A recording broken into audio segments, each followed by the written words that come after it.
Hello বন্ধুরা, দেখুন আমি কী দিয়ে ভাত খাচ্ছি। এটা হচ্ছে ঘ্যাটকুল পাতা বাটো, জাস্ট ফাটাফাটি অসাধারণ টেস্ট। এই দিয়েই একতলা ভাত খাওয়া হয়ে যায়।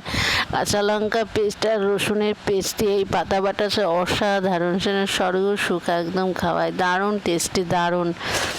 তো ভালো লাগে গরম গরম ভাতে, আমার তো দারুণ লাগে। আপনাদের কেমন লাগে বলবেন। এবার হচ্ছে কাতলা মাছের ঝোল দিয়ে ভাত খাবো।